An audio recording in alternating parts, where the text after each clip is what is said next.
Hey everyone, welcome to another episode of Give Me Back My Action Movies, the podcast. I am Dan. And I'm Charlie. There he is, folks. Hey everyone, first and foremost, thank you so much for your support and all of the downloads and listens and comments and everything, private message we've received from some of you and stuff. And we really appreciate the encouragement and the feedback. It's a big, big deal to what we do. Absolutely. We wouldn't know what we were doing without the feedback. We don't know what you like, what you didn't like. We But barely know what we're doing still. yeah, the feedback has been phenomenal. I mean, we've only done 2 episodes and it's been a blast. We're getting a lot of congratulations, and we love what you're doing. Keep it up. Fix your audio, fix your audio, Yeah, you know. yes.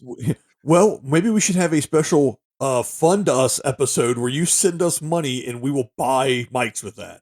I think I think if anyone wants to hear the lost episode, they have to pay to hear it, because Yeah, yeah, otherwise yeah. I'm not putting it out there. No, it's hot garbage. All right, folks. Well, like I said, or Charlie said, really, this is the third episode. And we've taken a lot of feedback from some of the things that you guys have said. So we don't have any really breaking news or anything to talk about in this episode. So we should probably just get right to it. You think? I think so.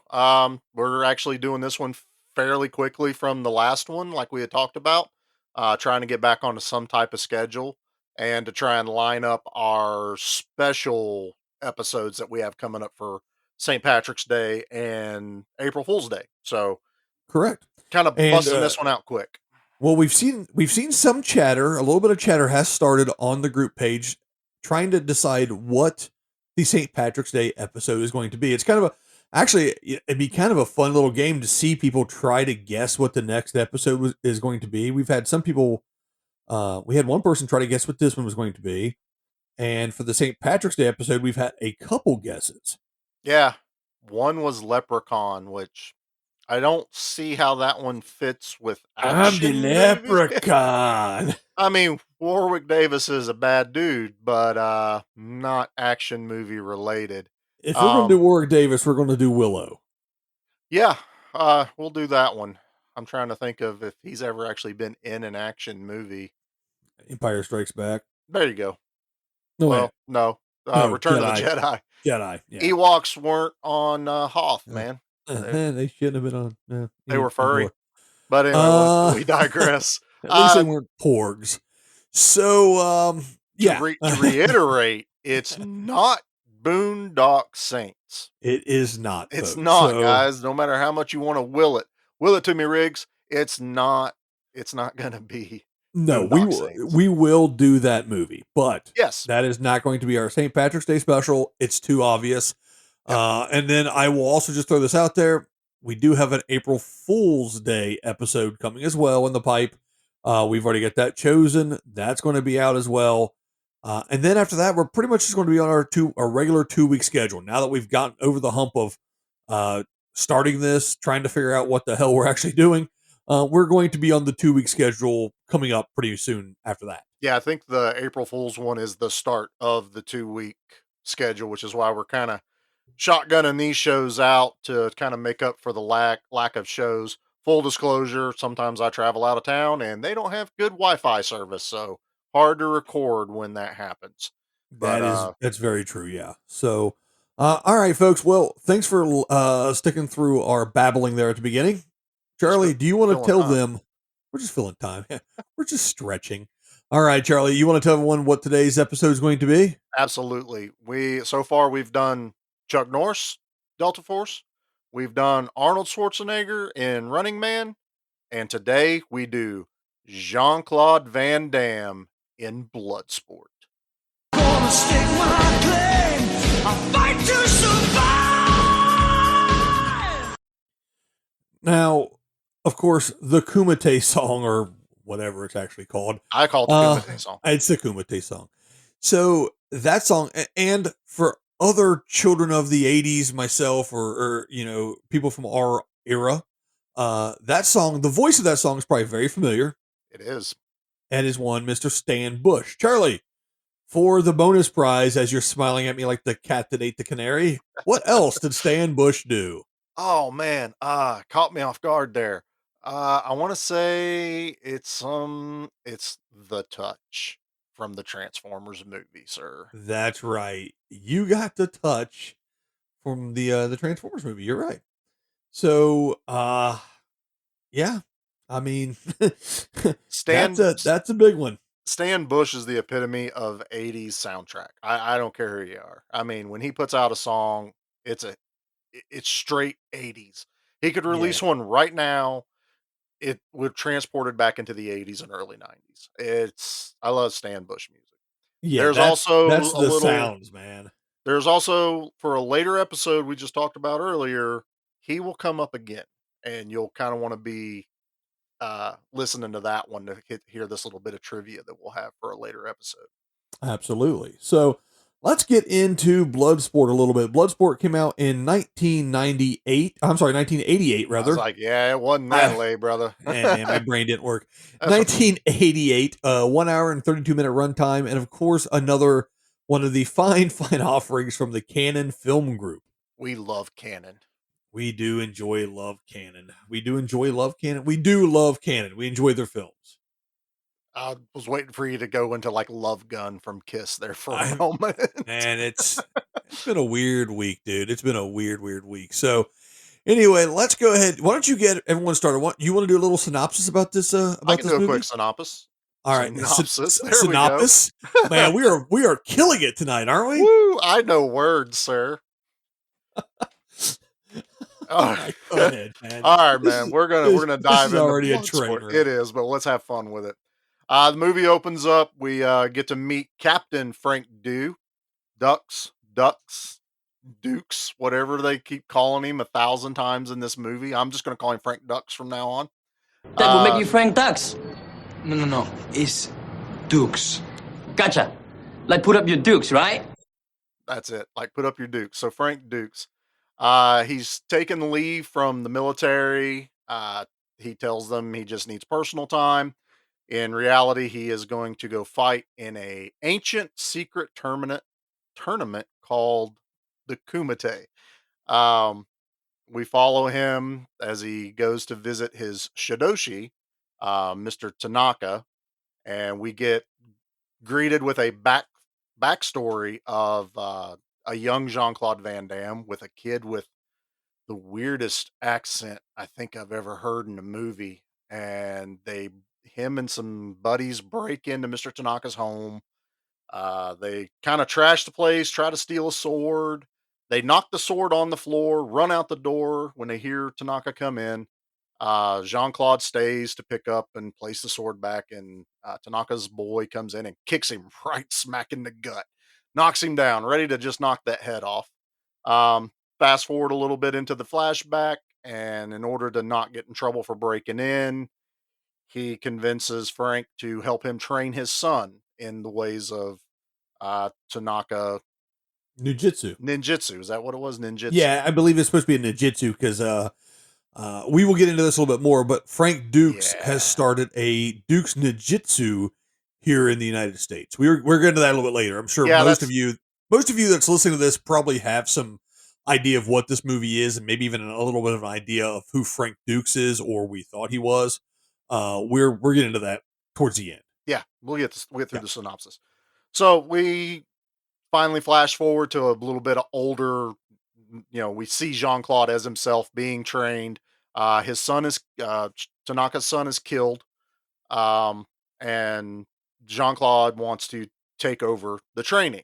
Teach me, let me be, the one that kind of fights for the name. So we see that happen, and now we get Frank visiting Mr. Tanaka. He's basically on his deathbed. He's ailing, getting ready to pass away, and he has the invitation to the Kumite, and he's basically going for the Sadoshi's permission to go and fight and try to win. Honor the family name, Yeah, basically. honor the Yeah. name, kind of Yeah. bring the championship back. So we get that whole playthrough. We see Van Damme go to Southeast Asia and explore a little bit. He ends up on a bus with a rather odd biker looking guy that you don't expect in Southeast China, hitting on an Asian girl. Um, they meet face to face at the hotel, play some video games, was just a really fun segment. It has a weird name from when it was really released, but it's essentially Kung Fu from Yeah, yeah. Nintendo. So yeah, all of you that had the NES, it's Kung Fu. Yeah, I think it's called like Yi Sar Kung Fu or something. But yeah, it it's Kung has a Fu. long freaking name that I'm going to butcher, and I already can't talk right now. So let's No. just not keep that going. Yeah, So so they end up playing video games and figuring out they're both going to be in the Kumite. yeah, and it's almost like a very fast bonding situation. They're like best friends now. Yeah, that was a little odd. Okay, so I love their buddy bromance thing It going on, works. It but it was works. really quick. It was It really did, quick. but you also Now, got put it to where they're also really the only two Westerners yeah, over there, other than the reporter, the military police, which we'll talk about here in just a second, and maybe a handful of the guys in the fighting, but they're really a couple of guys maybe were South American or yeah, a lot something of like people from that. around the world in this. Yeah. Real quick, you're talking about Jackson, his buddy Jackson. Yeah, Ray Jackson Bu- is his character name. right. The actor's name is Donald Gibb, and again, a throwback to one of my favorite '80s films. This is Donald Gibb and one of his more, probably his other famous role.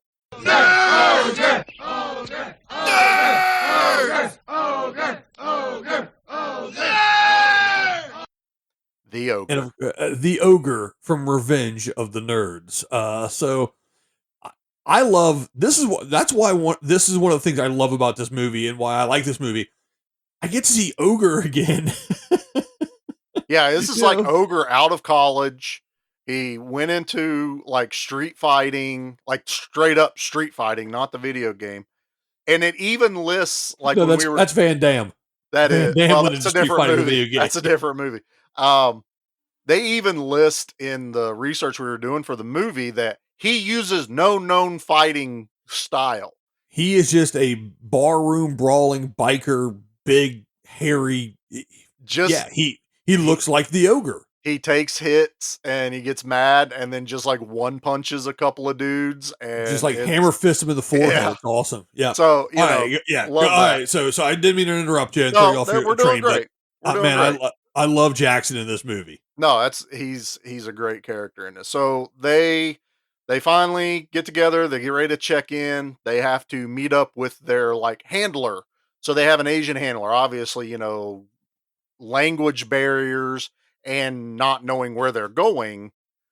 They get we find out his name's Victor later, but they really, you know, he's called what was his Mr. Lee, I think? Lynn. Is what they call him? Mr. Lin. Mr. Lin. Victor Lin, I think. Yeah. Mr. Lin. So they meet him, and that's we just heard him a second ago when I mess up Frank Duck's name.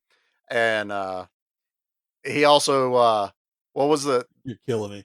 So when he meets them, this is basically how he meets him. You Jackson? You look like a Jackson. That will make you Frank Dux. No. It's Dukes. Gotcha. Like put up your dukes, right? Yep, that whole thing. Yeah. Perfect. Yeah, So it's good. great. So they meet up with Victor, and he takes them around through China, giving them a little history. Then they go down and speaking of which, this is one of the few movies that actually was built, was filmed. Scenes of it filmed within the walled city, in China before it was destroyed. So kind of a historical element to filmmaking when it comes. Well, to he this, actually kind of mentions that. He says we're crossing an invisible barrier, like from the tourist attraction part of China to like China. to mainland Yeah. China is like I think is what they call it. Yeah, like don't go down the back alleys in New York in 1985, kind of. Yeah, and he kind of calls thing. it the Yeah. narrow alleys. He goes, when you start seeing the narrow alleys, you know, he literally says, "Hold on to your nuts." So that's his line in the movie when he tells them. So they make a few turns. They end up in front of these Chinese goons, and that leads us to Okay, USA. Okay, USA. So he's trying to explain to these goons in Chinese, I assume Mandarin, Yeah. who he is, what he's doing there, and he's got Frank and he's got Jackson with him. And so when he tells him that, that's the Chinese guy, okay, USA, and then Jackson makes fun of him, Yeah. okay, and Okay, USA. if you haven't seen the movie and you don't intend to see the movie, you're killing it. But go and YouTube at least Bloodsport OK USA just to see the look on that dude's face when he does it. It's He hilarious. is a character. It's just that It's so good. he's got a face to him. So they get past those guys and they go down another dark alleyway looking thing, and they end up in what looks like just a gym, but it's actually where they train and have the Kumite. And they have to turn in their uh, Invitations, basically. invitations. Word Yep. lost me way bad right there. So they go to turn all those in. Jackson turns his in. They look at it, says Ray Jackson. Well, the other one that Van Damme turns in says Tanaka. And they kind of pause and they're like, this white guy says he's Tanaka. And he has to explain that's my A white Shidoshi. dude with like a French or Belgian accent Yeah, saying he's Tanaka. doesn't match anything. So they want him to display the Dim Mak, which is the death touch. So a pretty, famous scene in this movie, for people that have seen it is when they bring him over to a pile of bricks and he asks Victor, "Hey, pick a brick." And he points to the top one and he's supposed to break it. Well, just as he gets ready to swing his arm down, they yell, "Stop." Well, when they do that, everyone in the gym stops also and is like paying attention to what's going on. And the one guy in the back goes, "Bottom brick." So he has to break only the bottom brick. So they do the whole dramatic, 80s music and just this whole mystical kind of play on the um, Like using his chi kind yeah, of there you type of go, thing. chi. Yeah, yeah. And he comes down, blasts this stack of bricks, the bottom one explodes.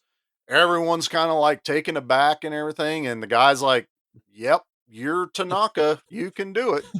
Well, that's one of the best parts. Jackson, like I said, to me, steals the movie a lot of times because they go, "Okay, we will accept it." And Jackson, yes, no shit, you're going to Yeah, accept it. no shit, you're He going to did accept that. it. He just blew the brick out of a bottom of like 8.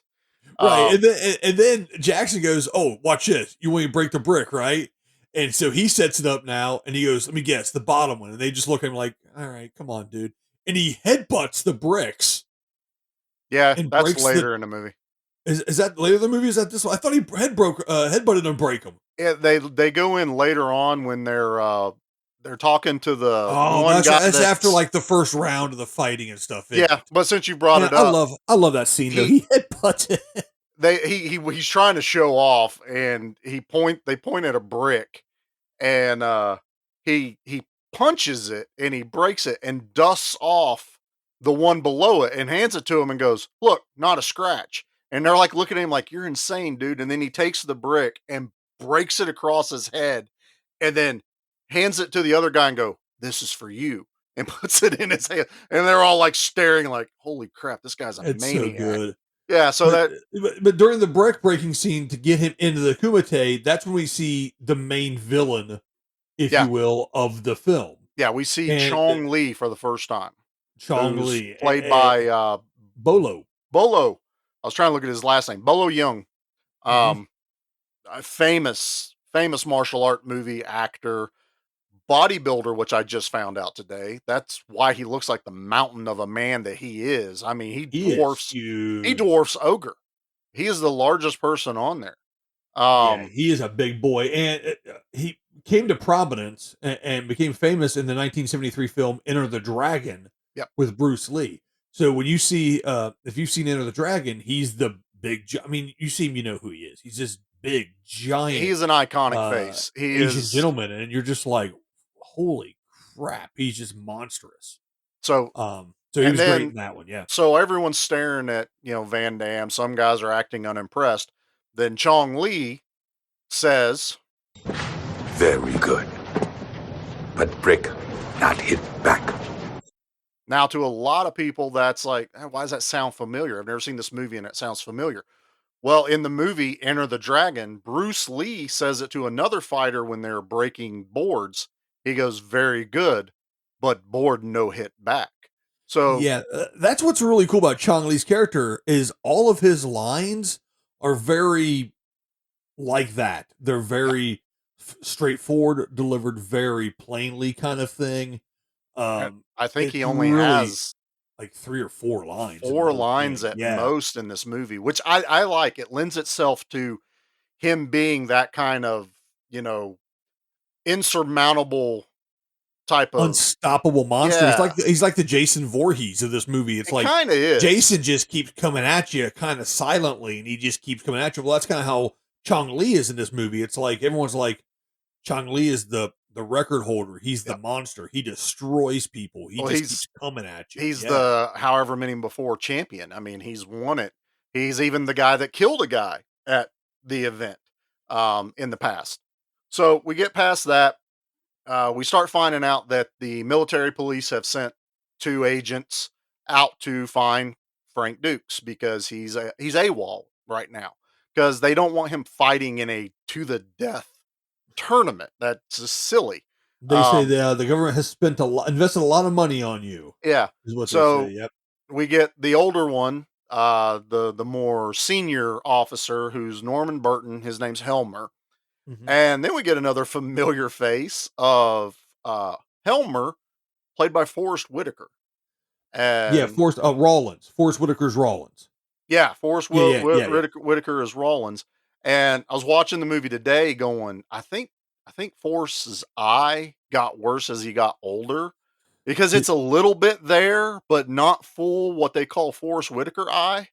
Um, so yeah, I think with age it got worse.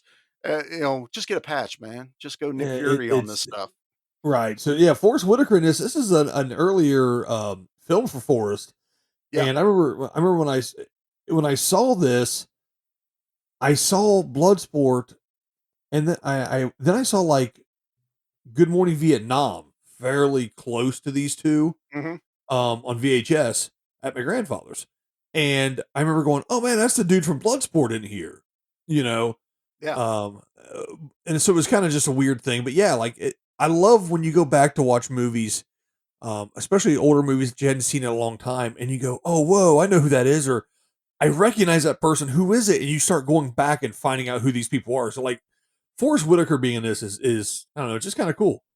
Well, I'm glad you said that because that's going to lead us into a little thing I've saved for you. Um, so Mr. Tanaka, which is Jean Claude Van Damme's Shidoshi, Mm-hmm. who is played by Roy Roy Chow. Chow. Roy Mm-hmm. Chow. What other famous character and what famous movie? And don't you dare IMDb it because I see your screen flicking. Yeah, but Um, I knew who it was. you do I know didn't know who it that was? I didn't know the last name, but Okay. I knew the movie and stuff. He was also in Game of Death, by the way, I briefly know he was movie. in Game of Death, but for Uh, you particularly, yes, this movie has importance, and that's why I it wanted to. does. He played, and I didn't know the last name was Chi, but he played Lao in Indiana Jones in the Temple of Doom. He did. Most famously is when Indy is getting ready to escape on the plane, and he looks at him and and he's like, "Haha, I got away!" And the door closes, and it's Lao Airlines, and Mr. Laos is sitting there laughing maniacally at him. Yeah, so the whole beginning part of Yeah, that in the Obi-Wan uh Cantina, cantina theater, whatever it was, yeah, is he's the one that poisons Harrison Ford, right. and they're trying to exchange for the diamond and everything. But Can't wait till they do Dan, the Indiana Jones movies. yeah, well, for those that don't know, Dan is a huge Indiana Jones fan. He has named his children after Indiana Jones characters. Well, the second one I did, yes. Um, I believe the Well, first one, my third child, my second son. your sons. I sorry, yes. Yes, Thankfully, your yes. daughter dodged those bullets. But your Well, two she got named after a sons, dog, so yeah, your two sons are named after Harrison Harrison Ford's Ford characters. characters. That's right. So, That's right. but I thought you'd get a kick out of that. I wrote that down specifically because I'm like, I know this guy. I've seen him, and I was like, oh, Yeah. it's Lauchy. That's Now, awesome. it's great though. Like you were talking about the two agents coming to get him. They track Frank down, and they Yeah. track him down to the local hotel like lounge, and he's out there with Jackson hanging out, and they Mhm. finally show up and they're like, "Hey, look, you're not going to be fighting this Kumite. We talked to Mrs. Tanaka. We know you're here. You got to go. We've invested all this money in you." And he's like, "None of this crap." And Jackson is now buddies with Frank, and he's trying to stick up for him. Who the hell are these two scumbags? Just stay out of it, pal. It's not your business, okay? I ain't your pal, dickface. Now that's just some of the fine acting we would come to expect from Ogre. I'll tell you, Ogre has the best lines in this movie as far as I'm concerned. He's the comedy relief, He- obviously. Between him and Victor, that's the comedy relief in this Yeah, thing. I told you to me he makes this movie. It's almost two different movies though. Well, he's pivotal in the movie, and we'll get to that here in a second. So we continue through. We know that have the MP police that are chasing down Van Damme.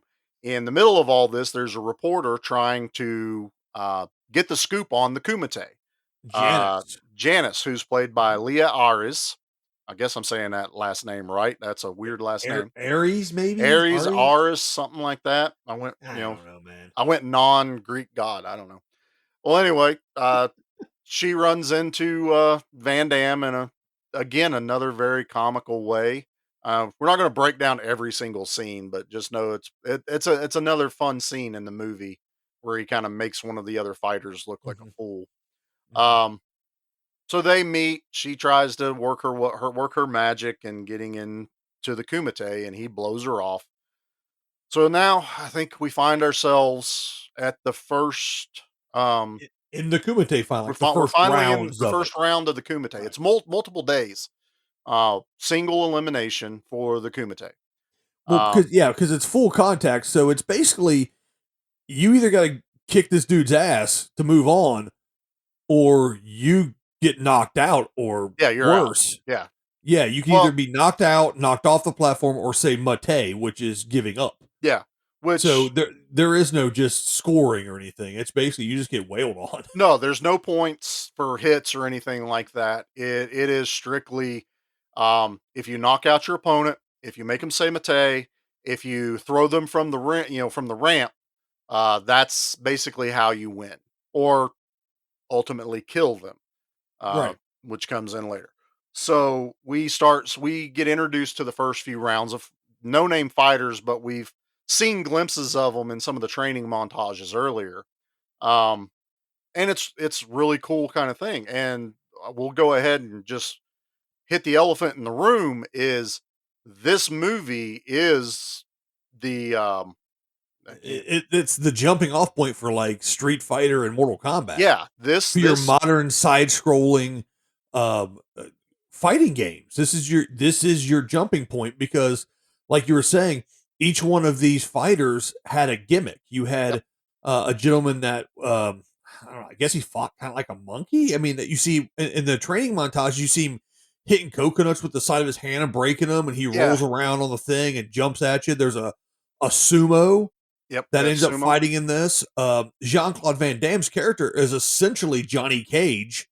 Well, That's where they made Johnny Cage from for the Mortal makers Kombat. of Mortal Kombat have said Bias, yeah, that he's totally the architecture for Johnny Cage, even down to one of his fighting moves that he uses later in the fights, as when he does the splits and the uppercut into the guy's nuts.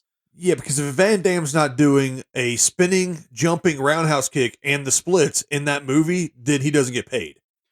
No, and there's a lot of that in there. Oh, There's there's like 9 or 10 of the splits in this movie. you get splits, you get spin kicks, you get Van Damme butt several times in the movie.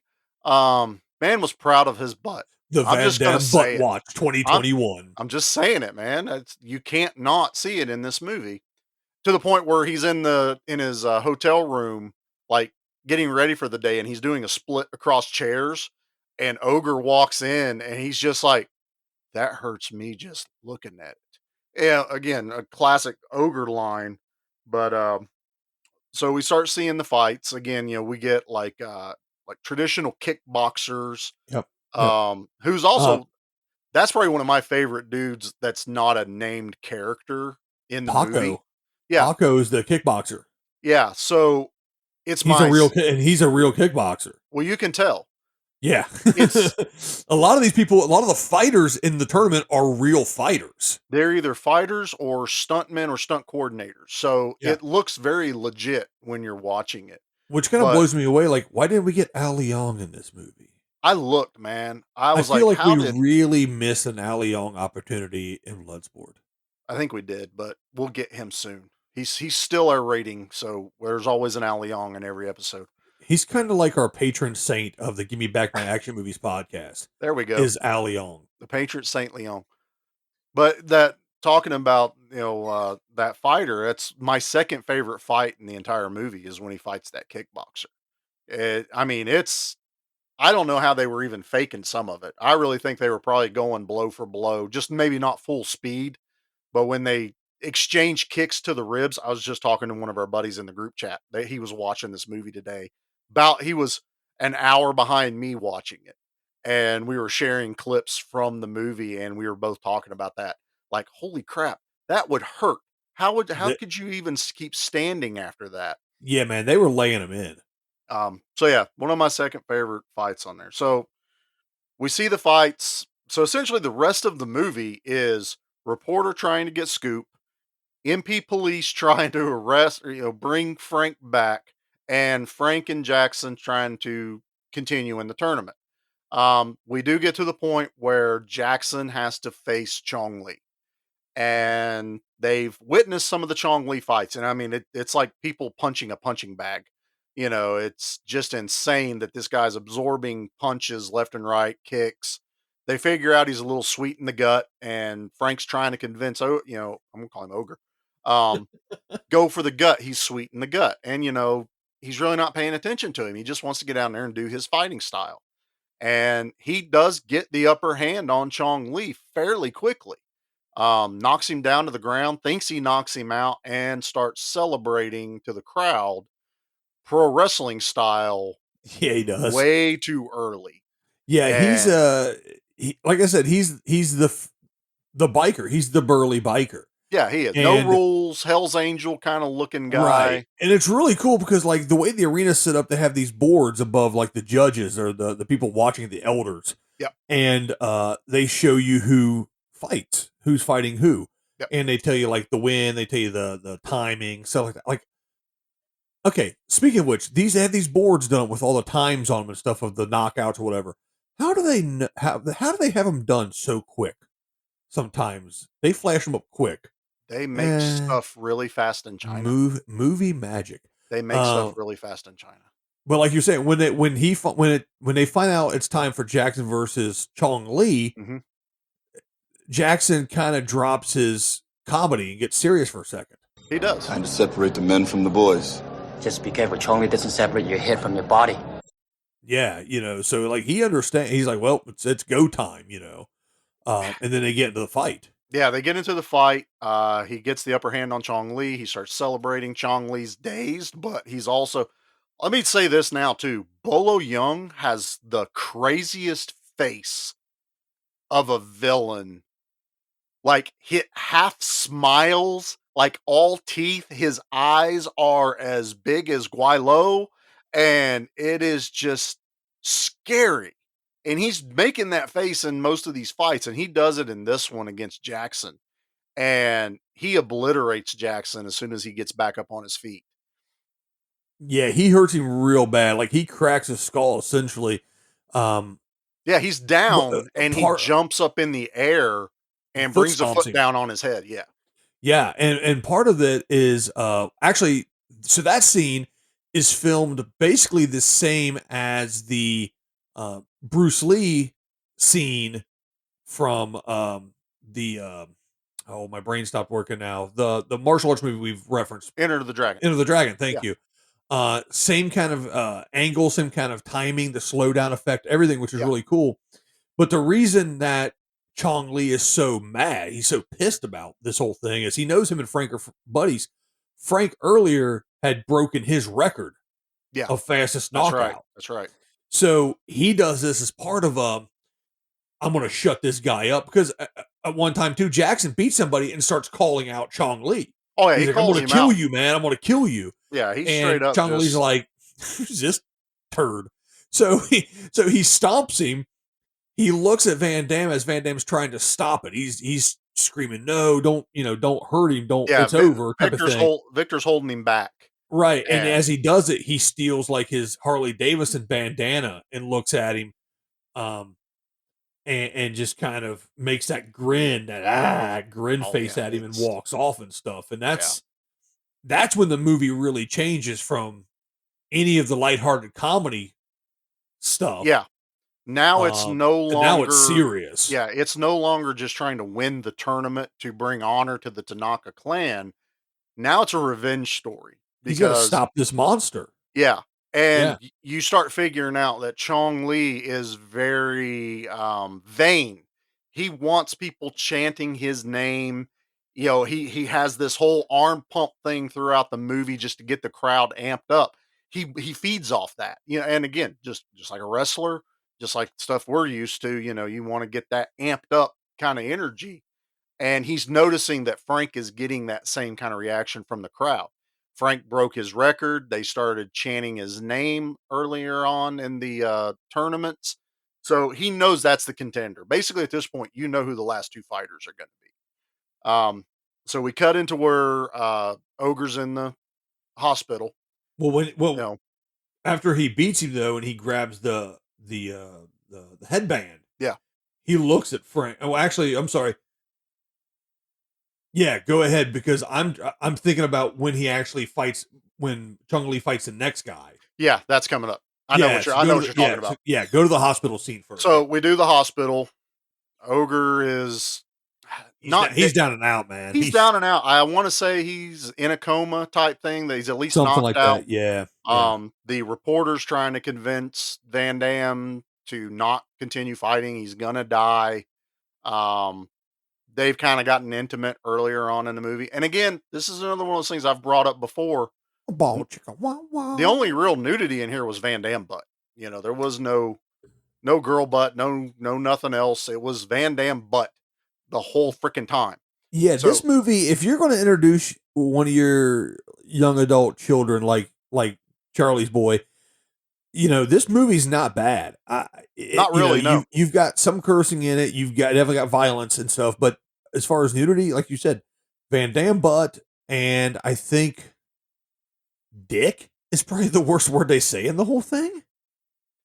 Yeah, actually, I don't think there's a single F-bomb. I think Jackson says it once. I think Jackson says it once, and it's really fast.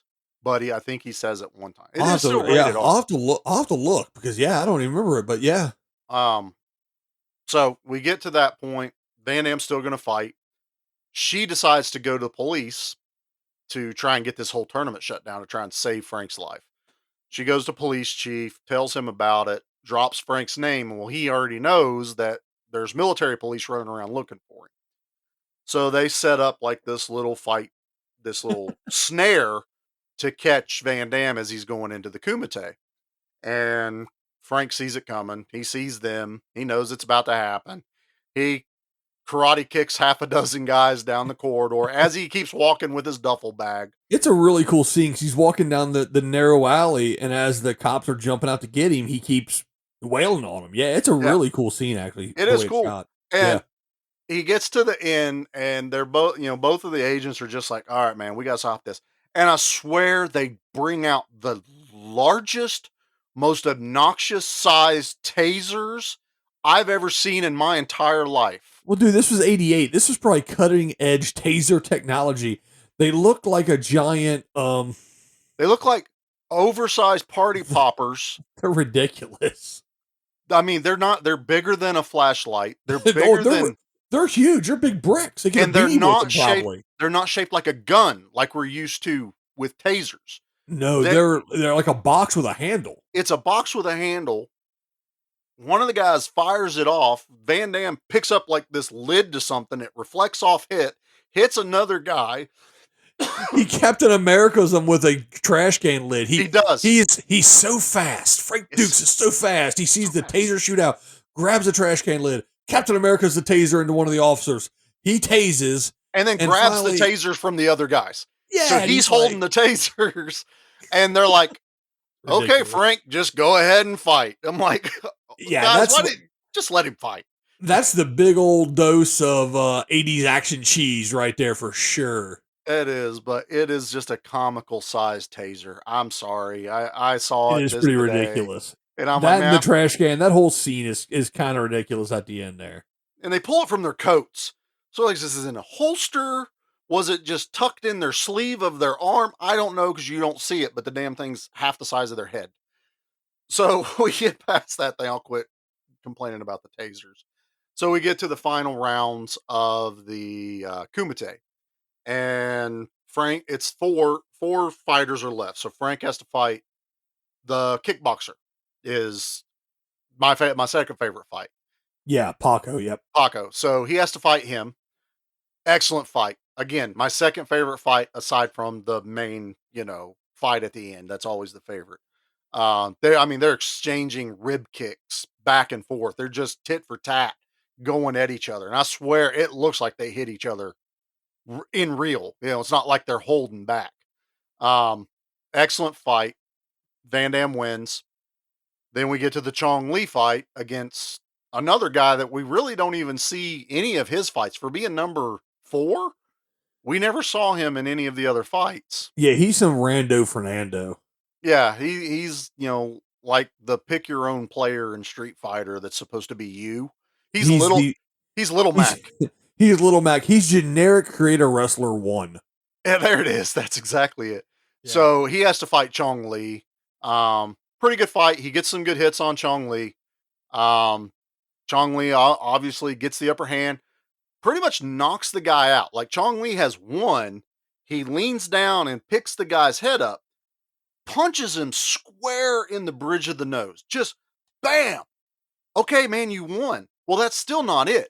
He then grabs the dude by the back of the head, puts his hand on his chin, and then just really quick and subtly just spins the neck. And you hear the ever so slight crack. And the guy falls limp. Well, the referee that's there is always checking the guy, making sure, hey, is he breathing? Is there a pulse? Well, he The puts little his Buddha in the bronze pajamas. little Buddha dude and Yep. puts his hand to the guy's nose, and there's no breath. And he checks the pulse, and you see it in his eyes. He looks at Chong Li like, "What have you done?" And Chong Li's like, like whatever. Tell him I won. I won. Tell him I won. Well, the guy turns around and looks at the elders, and the elders obviously know what happened. They stand up and turn their back to Chong Li. Well, the whole crowd is already going nuts. Well, as soon as the elders turn their back, the whole arena goes silent, and everyone faces the same direction that the elders are facing. And it's essentially they're bringing shame to Chong Li. While it's called Bloodsport and you can die, that is not the ultimate goal in this tournament. It's just to see who's the best in the world. And he kills a guy for no reason, too. It's not like, oh, he did a really hard kick and the guy died. No, No, he was just being an ass. yeah, he was being an ass. And then it gets to and this is what you were talking about. Yeah. He does that. And while everyone's shaming him, he walks over to Frank and points right at him. Do you have it? You are next. There you go. You are next. And just, it's I like, just want actually I need that as my ringtone. You are next. yeah, Excuse me, But- ma'am, I have to answer this phone call. you get that now. It's just this cold, like, I'll kill you. Look, I didn't know this guy. He was nothing. He's like, I'm going to kill you. And obviously, the next fight is between Van Dam and Chong Li. So they're preparing for this final fight. They change the arena, they ramp up the edges. So now you have the high ground and the low ground. Yeah, that didn't work out too well for Obi-Wan either, and Anakin did. For Anakin, it worked out great for Obi. Well, yeah, well. So He had to chop his buddy's legs off. That was that's all. That's all. Just his legs and arms. Oh, I'm sorry. Spoiler alert. Spoiler alert. Sorry, Pete. Uh, so we get to the final fight. They're preparing, getting ready. Chong Li's trainer handler slips what looked like Alka-Seltzers into the belt of the trousers he's wearing. Van Dam's just kind of preparing himself mentally, for everything, and they get ready to start the fight. Fight starts pretty much what you expect out of any. The thing that's great about this fight that before it starts, as Chong Li's getting uh, undressed and getting his Oh warm off yeah, pants off, around his knee is Jackson's bandana, I forgot about that. Yeah, and as they get ready to square off, Chong Li looks at him. You break my record. Now I break you. Like I break your friend. And at that point, it's it's serious. It's to the death at this point. yeah, it's on. There's only one guy walking out of this thing. At least that's what we're led to believe as it starts. And also, I So believe that's the fourth and final line that Bolo has in the entire movie. really is. I think it's the Yeah. last time he talks. So we get a pretty epic fight. Your Jean-Claude Van Damme roundhouse kicks, you get punches, Chong Li gets the upper hand, Van Damme it's evenly matched, and to the point where Chong Li gets knocked down, dazed. Well, he crushes up the looking Alka-Seltzer things, chucks them in Van Damme's eyes, blinds him. Hits him with the Mr. Fuji pocket sand The technique. the Dale Gribble from Hank Hill pocket sand. Yeah, it shoots him. Yeah, he like makes it like a salt tablet Yeah. or something. Throws it in his eyes and blinds him. Yeah, So blinds Van Damme. Van Damme in pretty spectacular panic mode, just screaming his head off. I You tried to know, get a drop for that, and they're just all so bad. yeah, it doesn't come across good on here. But anyway, Van Damme yells and then Cry yells a little bit. Um, Bolo Chung Li takes advantage of this and starts whooping up on him. Well, it kind of gets to the point where Van Damme is trying to center his mind and he reverts back to training with Tanaka. And there is a sequence of fighting where he's blindfolded. Shocker, it's an 80s martial arts movie. Someone had to All train ninjas being can fight blindfolded. blind. Yeah, So Van Damme kind of centers himself into that, blocks a kick coming towards his head without being able to see. You start noticing through the camera lens that they make it out like he can kind of make out shapes. Chong Li tries to throw the referee into Van Damme to throw him off. He figures it out, which I think is so silly because neither of them are wearing shirts. Well, he throws the referee and Van Damme grabs the body by the gi. And I'm like, well, Chong Li's not wearing a gi. Why was that your move? And then he like touches the guy's face and pushes him back because he realizes it's the ref. He's wearing a shirt. It's not Chong Li. He's like a third of the size of Chong Li. yeah. He's also not 6'3" and just diesel either. He's a chubby little ball headed dude in silk pajamas, man. So, and then the fight continues on, and he's like holding the referee behind him, protecting him, and blocks a lot of fights, a lot of kicks from Chong Li. Starts really, and then we get the quintessential roundhouse kicks of death from Van Damme, and he just obliterates Chong Li. And Chong Li hits the ground. Van Damme reaches down, grabs him by the back of the head, has his hand out like he's getting ready to do the dim mock through his head, and makes him say Mate, which is uncle, basically. Made him quit. Made him give up. He Which had to I mean, quit. yeah. So that was a big moment. So not only did he win the Kumite, he won it by making him say, "I give up. You're a better Yeah. man than me." So, So yeah, that was a big deal for him. well, because he knew killing him wouldn't have taught him a lesson. It was easy to kill him because that's kind of like if I lose, he's going to kill me. That's okay. I'm okay with that. I don't think, the way they did it, like it ever crossed his Well, mind. he wasn't a killer. He wasn't there to do it. He No. was there to prove his martial arts prowess. But Chong Li never even thought that Mate was on the table. You know what I mean? It's like he would never make, because we don't hear it anywhere else in the tournament. Guys got thrown out of the thing, people got knocked out, another guy killed, but no one cried Mate till the very last fight, and it was against Chong Li. Um, and that plays a big part in the sequels, but we'll save those for later. Um, but we the fight's over. Frank Dukes wins. We get cut back into the hospital with Ogre. He's awake, and they're telling him the story. Like, did you win? Did you get him? And the journalist lady's like, he made him say Mate. And he's like, holy crap, man! Just his bro moment, even to the point where he hands him back his bandana. He's like, like, I got this back for you. And Ogre does the great cheesy, anytime, anywhere, if you ever need me, I'll be there. It's just that great bro 80s cheese right there. And we figure out that Ogre's doing okay. We cut to the MP police. They're standing at the end of a tarmac in front of an airplane waiting for Frank to show up. Apparently they've been standing there a while because they're like, he did it to us again, didn't he? He's not coming.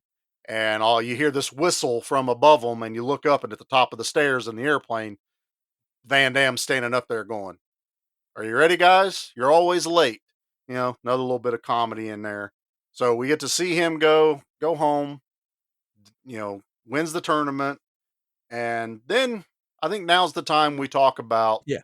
Now, the at that point, we get a slew of achievements, a slew of records that Frank Dukes holds, because the entire time in this film, it's presented to us as based on a true story, based on the real events of a real man named Frank Dukes. And Frank Dukes was a real man here from the U.S. And the story of Frank was he was a Marine, and he worked for the CIA as an undercover operative, and ended up in the Kumite, which he said actually took place, I believe, in the Bahamas, and fought there and won, and that was the basis of this movie. So at the end of the movie, it says that he holds records like the fastest knockout, the most consecutive knockouts. I think it was like 56 in a tournament.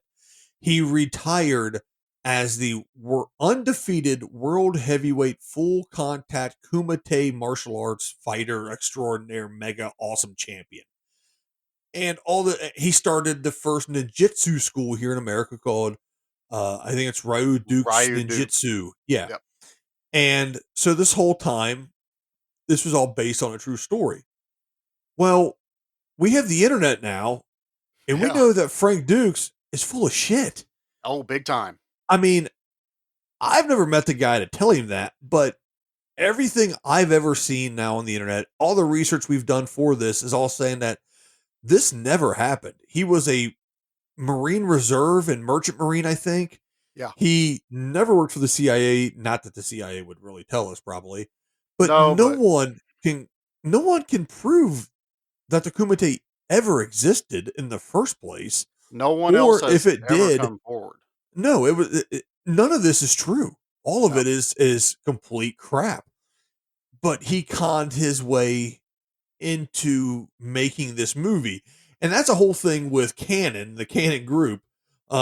We might have to do an episode on Canon themselves and talk about some of this stuff where, Canon, they wanted to make these action movies so bad, they really didn't care as long as you came up with a good story and you would work for the money that they paid basically, and made the movies they wanted. They were cool with it. Yeah. So it makes sense that he was able to BS his way into this, but like this entire thing, years later, we find out is all crap. And I mean, people actually dug into this legitly. They used the Freedom of Yeah. Information Act to Right. get his military records. He's never even been to Southeast Asia. That's where we No. find out he was in the reserve. This So reminds me so much of Four Leaf Tayback from Tropic Thunder. you've got hands. You've got got hands. hands. That's a great movie. But it just goes to show you that, hey, man, it was a good story. Yeah, so take all that away. Yep. Erase anything we know about Frank Dukes. It was Erase still any it of was that stuff. It's a fantastic movie. This is actually listed as one of Van Damme's still favorite movies he's ever done. Yeah, this movie from an action standpoint. So let's break it down for just a second. The movie itself, Um, action packed, lot of martial arts action. It Yeah, helped spawn every fighting game that we've got from all now of them. I on. mean, when you watch some of the fighters, you see a Street Fighter. Like my favorite fighter, the kickboxer guy, is essentially Vega from Street Fighter 2. I mean, Sagat, s- does it the Sagat? kickboxer. Yeah, Vegas the dude with Well, the Wolverine Vega claws. also did the other. He did the type of fighting though too. The very tall, lanky.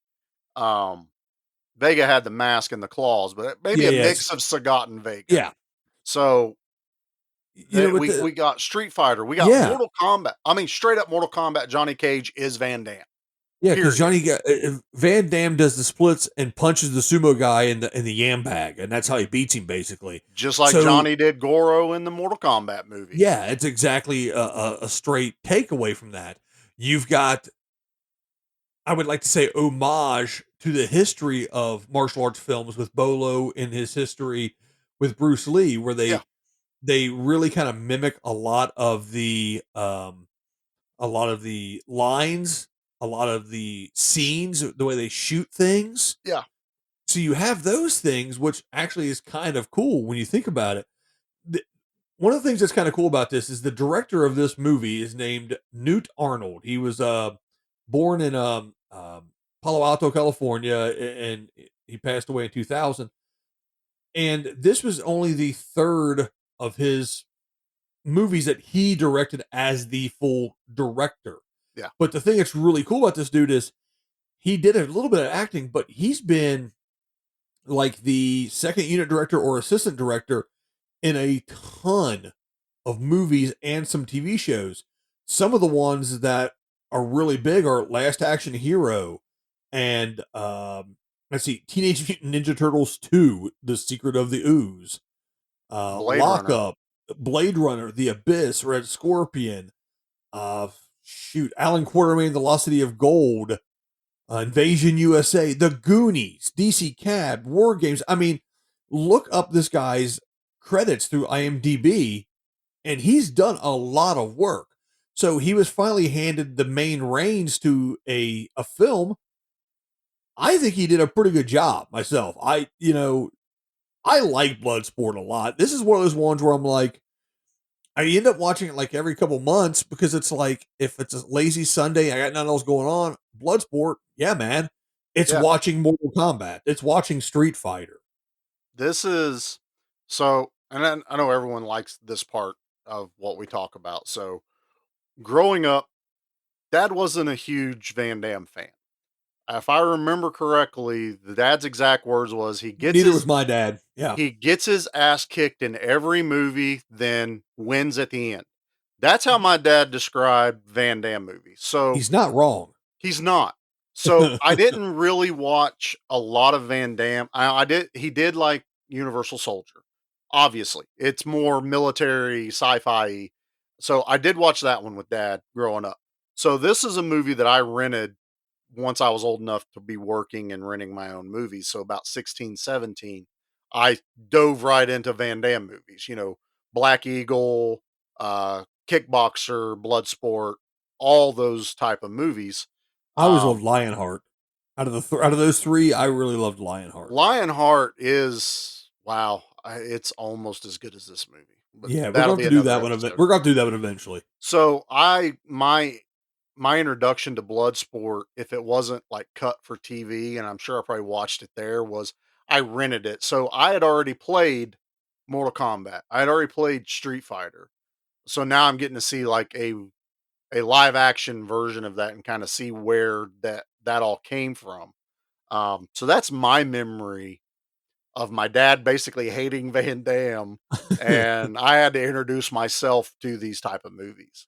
Yeah, when I was a kid, my dad he he didn't like Van Damme a whole lot either. My uncle Rick, who is older than me, he was a huge Seagal fan, Mm, but he liked martial arts films. He grew up loving Bruce Lee films, had them all, loved Seagal, and liked Van Damme. So I ended up watching this.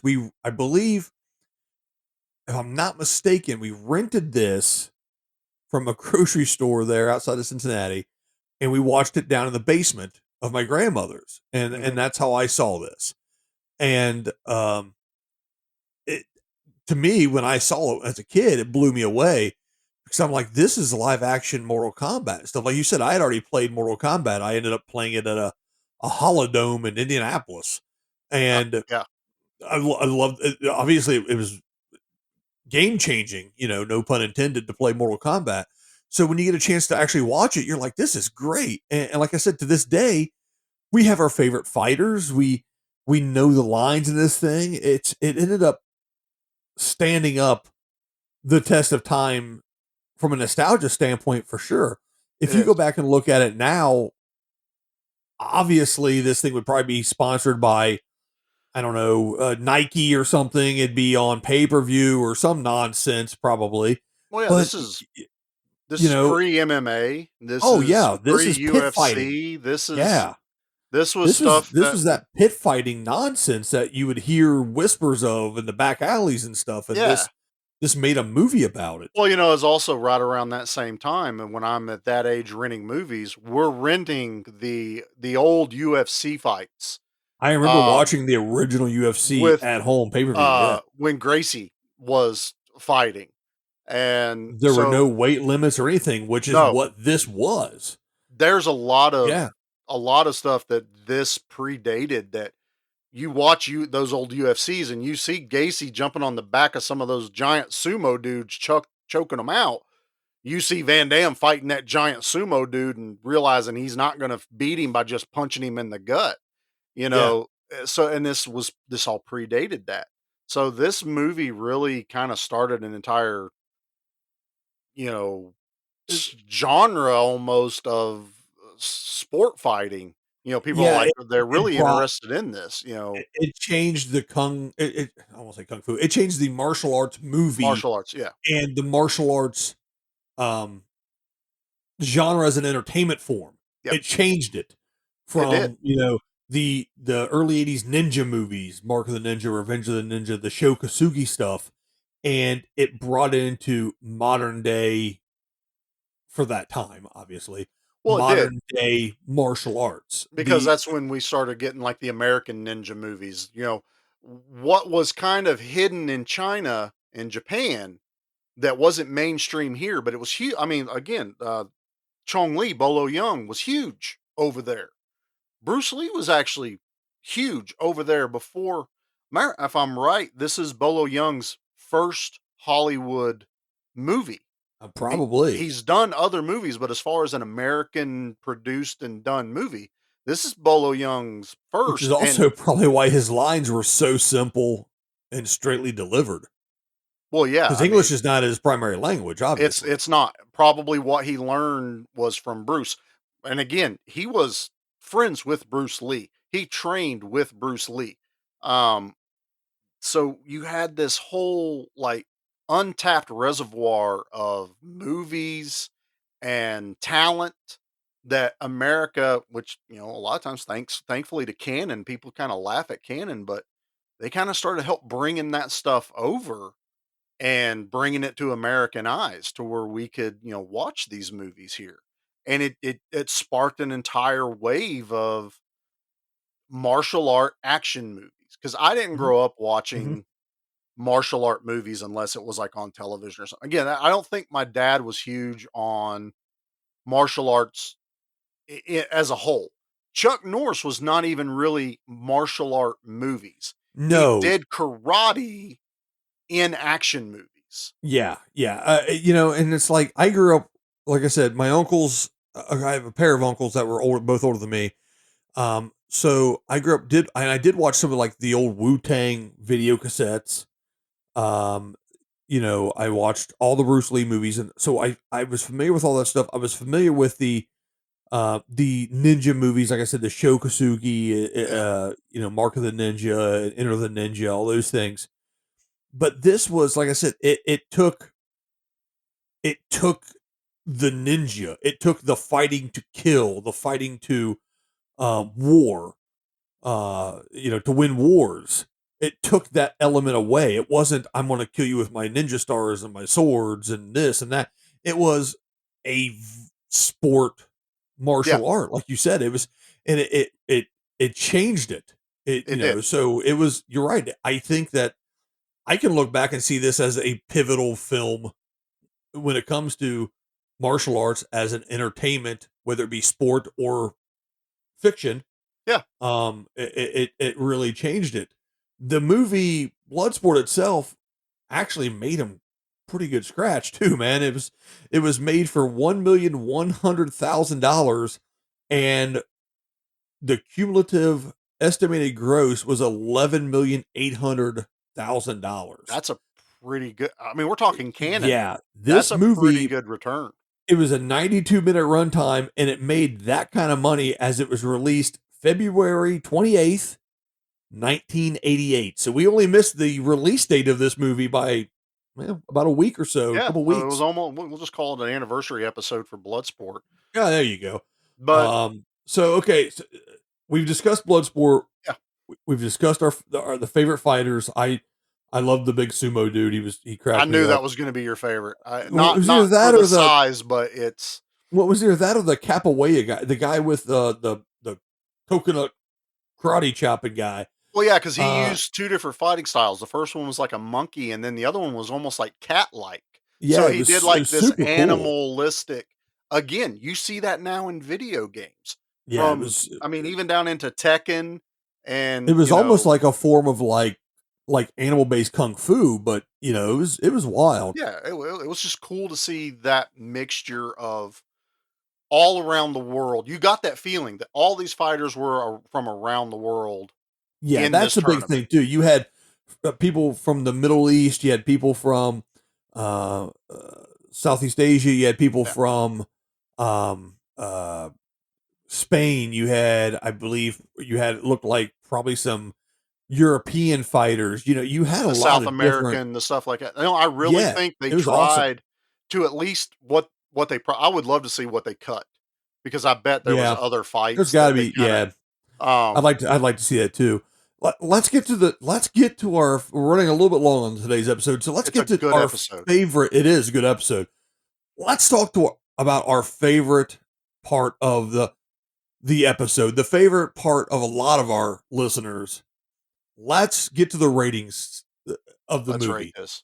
We're going to have to get a From sound bite for this. I looked and looked tonight. There's no sound bites. I guess I get a sound bite of someone dying because that's pretty much all Ao Leong did in these movies was die. Doesn't die in every movie. We got to find something. He has a heck of a death reel, sir. So 1 to 10, 1 to 5. 1 to 5, you can go halves. I think I You went have these, first. I think I went yeah. first last time. So why don't you go first this time? Okay, this one I'm going to give a 3 3/4 to 4 Ao Leong rating. Um, it's one of those ones. Like I said, I watch it a lot when it comes on. If I'm not doing anything and I see Bloodsport, I'm going to turn on Bloodsport. It's one of those ones where if there's certain scenes in it where you can just be like, all right, I'm gonna grab my phone, or okay, I'm gonna just kind of this in the background. But when you get to those fight scenes, you watch them. You get to the Kumite fights, you watch them. Stan Bush is screaming Kumite in your ear. You listen to it. It is a fun movie to watch. It's not going to win any awards. Actually, it was nominated for a Razzie, which is like I think worst actor. John Claude Van Damme, I think, got nominated for it. But That's it's not an award winning film. It's an 80s action flick. But if you actually break it down and look at it, going, wow, you're right. We got Mortal Kombat because of this. We got Street Fighter because of this. We got a lot of MMA sport based tournament fighting entertainment. You know, you can really trace a lot of this back to here. You look at it and you go, yeah, this was a good flick. And again, I got to see Ogre again in a movie. I got to see Donald Gibb in a movie again. That yeah. was pretty cool. I dug that. I'm giving it I'll give it 4 Alliangs. Get 4 Alliangs. Okay. Yeah. Yeah. No, that's good. I mean, I'm I haven't probably given out the elusive 5 Alliangs yet, we're not but there yet. we'll get there. We We'll have get there. some There's some that are. There's we've some that talked. are. This one to me, it's going to echo pretty much everything you say because my first thought is go talk to some of these guys that are fighters and martial artists. Ask them what movie is most iconic to them that maybe mainstream. You'll get those weird guys that talk about those Shogun type movies. I bet 90% of them say Bloodsport. It's a mix between probably Bloodsport and Kickboxer, which are both Van Damme movies. So this one is just like it's like that point in the timeline. We can literally go back and see, boom, Bloodsport. And then from there, all this stuff from martial arts breaks off of that. UFC, MMA, new martial art driven movies that are made by Hollywood, not China. So yeah, this movie's important. This movie's fun. Probably one of my favorite canon movies. It holds my attention. It it's rewatchable. I was watching it just before here. I could have done this movie without watching it, but I like being fresh. I All say right, here you 4. go. Go Go ahead. ahead. I'm sorry. Go I ahead. was gonna say 4 Allianz. 4 Alliong. 4 So Allianz across the board. we're going to give it a 4 Alliong stamp of approval for Yep. this movie. Um, again, I think it has to go to like, if I made a list of like the 10 VHS era action movies you have to see, this is on that list for sure. It is. Um, and It's like especially if you even break top, it, you well, know, it's in like top 3 or 4 if you break down into just the martial arts subcategory for sure. yeah, I was gonna say break it down into like even as Van Damme category. It's a Oh, top 5 Van Damme movie. easily, yeah. It I'll give you the top 5 Van Damme movies right now. Go right ahead, hit me. Universal Soldier, Yep. Bloodsport, Okay. Kickboxer, All right. Lionheart, Yep. and then probably the fifth one's a little hard. I want to say probably Sudden Death. Sudden Death's good. I think I would change your Sudden Death, and I would put in I'm trying to remember the name of it. It's where he goes into prison. Um Oh, the one you just had me watch not too long yeah, ago. the one I had you watch the other day. Lockdown, Lockup. No, that's Stallone's. It's a different one of what Van Damme's Now is I feel like a called. moron because I have to look it up. I just watched this thing too, like I know. I just had you watch it. a Um, couple months ago. yeah, because I bought it on DVD, and I was reminding you Then again, how we do have those Van Damme classics like Double Team starring Dennis Rodman Dennis and Rodman. Double Impact starring himself. Yeah, Death Warrant. Death, Death Warrant Warrant. is that, Death Warrant. Thank you. Thank you. and that Um, might be tied with Hard Target. As yeah, well. Death Warrant's actually really pretty. It was a lot better than I expected it to be. It was. You Uh, don't expect it, but Hard Target is also a yeah. John Woo, and really freaking good. Yeah, anything That- John Woo puts out is usually going to be Yeah, popular. so I would have to say, yeah, that's you're right around my top 5 for Van Damme's right there. You were talking about this movie spawning UFCs and things like that. Mm-hmm. UFC #1 came out November 12th, 1993. Yeah. So, I mean, you look at this stuff and yeah, these are cheesy 80 movies, but Oh they yeah, do launch some things. All right, Charlie, we're getting to that time now. We need already. yeah, I'm sleepy, man. It's time for me to go bye-bye. Isn't that night time for Dan? I'm a wore out old man. But before we go, I do want to give some shout outs to some of our friends of the show. We want to first shout out some podcasts. We want to shout out Sludgecast. We want to thank those guys out there. If you're into monster movies, if you're into the king of monsters, one Godzilla, check out Sludgecast. Charlie, is Godzilla male or female? I think female is the overarching. Yeah, I'm pretty sure. It's had a kid. It's had I- Godzilla Jr. We don't I'm pretty count sure. 98. What about Godzuki? Remember the cartoon? I don't. Yeah, I'm old. Okay, so if you want to know if Godzilla is male or female, you can Google it or you can check out Sludgecast. They will tell you for sure. Sludge will know. Just ask him. We- Go on Oh, their yeah. Facebook page and ask him. We want to thank the Ultimate Action Movie Club. That's over at ultimateactionmovies.com. Occasionally you will see some writing from our illustrious Charlie Chase there. Yep. And man, they've released some really good articles this week. Top 10 Dolph Lundgren movies. Oh, I did Um, see that. I still they're- argue with one of them on there, but I will give it another Yeah, shot. because we're going to do an episode on it, and you're just going to suck it up, Buttercup. You're gonna have crickets. We do want to give a quick shout out to Good Beer, Bad Movie. Our buddy Pete over there. Check them out. If you're into really bad movies and really tasty beer, well, Pete's your guy. We would like you guys to, let's see, we'd like you guys to swing over to Poster Smash. Check out their Facebook page. They are on our groups doing a lot of posters work for us. Check them out on Instagram as well. Yeah, their new Poster Facebook Smash. page just started their brand new. Facebook page a couple weeks ago. So Yep. hopefully They we do lit a some little really fire cool under their stuff. butts. Well, I'm hoping we get some kind of cool Bloodsport movie poster out of this. Yeah, one. we So I got to haven't dig seen through one. there, see what they got for Van Damme. They did do the cool runnings, man. Then they Yeah, shared it the other day. So That was awesome. that was good. All right. So as far as we go, we would also like to thank Mountain Empire Comics in Johnson City and Bristol, Tennessee, respectively. Yep. Check out Facebook for those guys. Say hello to Diane and or Rob. And of course, ourselves at Give Me Back My Action Movies, the Facebook page and the Facebook fan group. That's really where we do a lot of our conversation. We do the page, so we're official, but really the Facebook group is where you want to get in there. You can comment. You can comment on this episode. You can comment on all the episodes. Yep.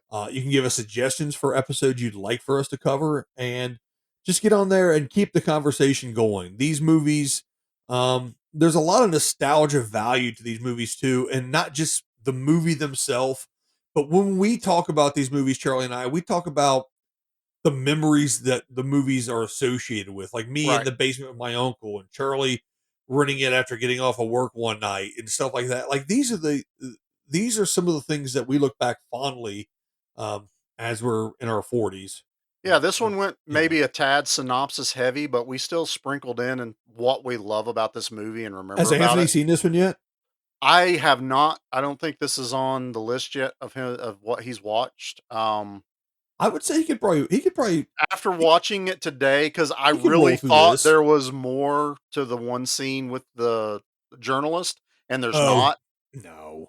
Well, you watch some Van Damme movies and you're Well, surprised. yeah, but he's in public school. That journalist scene ain't nothing. But no, I think this is probably going to be one that I'm going to have to introduce him to pretty soon. Check that one out. When you watch that, let me know what he thinks about that one. Yeah, I'll put it in the group. Please do. So, of course, like I said, check us out on Podbean. That's our home base for the podcast. Yep. You can follow us there. You can listen to us there.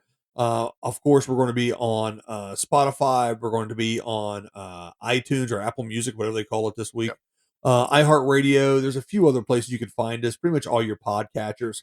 Check us out on Instagram, Yep. and you can always reach out to us at the Gmail account. It is gmbmampod@gmail.com. It's pretty ridiculous. I should have come up with something easier when I made the email account. Pete loved it. Yeah, because it's almost as ridiculous as theirs, I think is what he was saying, right? Yeah, he said it's almost as long because his is the Good Beer Bad Movie, an acronym podcast. And I said, yeah, we left the cast part off. Yeah, we had enough letters before that. So we're going to jump off here. We're about an hour 20 this week, Charlie. I think we keep stretching as we go on these episodes so far. Hey man, it's about quality, brother. It seems like I can't compress when does that all this start? goodness. When does the quality start? Now. When did it start? Now, sir. It's now. Exactly. So everyone, like I said, we'd like to thank you for tuning in to another episode and listening to us. We know that there's some audio issues here. Please just kind of struggle through them with us. It's like some of the scenes in some of these 80s movies, you struggle through it to get to the good stuff. Yeah. And, we've talked about upgrading microphones. We've talked about upgrading the environment in which we record. So hopefully this will get better as we go. It will. Charlie, that's about it for me, man. I'm out of it at this point. I do have one final thing to say. Oh, yeah? Okay, USA. Okay, USA. I love USA. that. Charlie, you got anything? I'll be back. I knew you'd say that.